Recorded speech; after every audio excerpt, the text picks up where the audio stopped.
yêu cứ thế đậm đầy trong anh từng ngày. Vì quá yêu em nên không hề làm gì khác. Chỉ cần ta mãi luôn dành cho nhau những chân thành. Mọi khó khăn cũng chỉ là thử thách.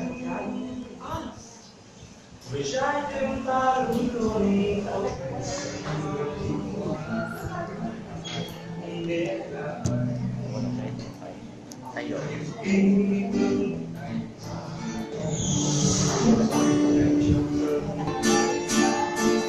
vì anh một mình nhé em vui đường đã hết ngày tháng mãi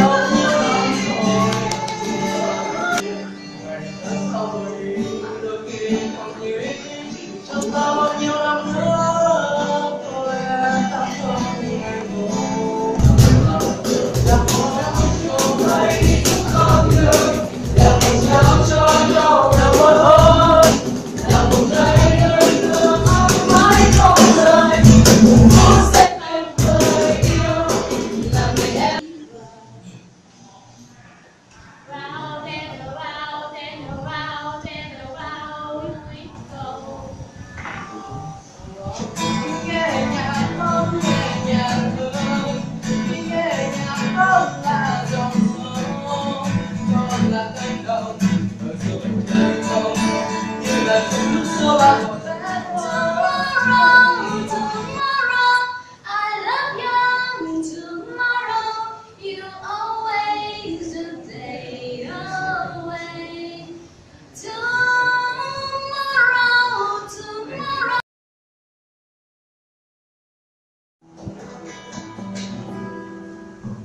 Nhớ khi xưa anh chờ em trên chiếc xe ngàn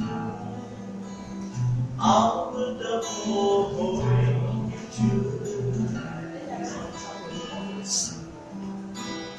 nhớ khi xưa bao mộng mơ trên chiếc xe đạp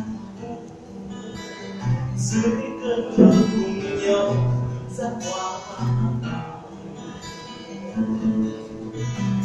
xe đạp ơi đã xa rồi còn đâu mối tình xưa thoáng như một giấc mơ.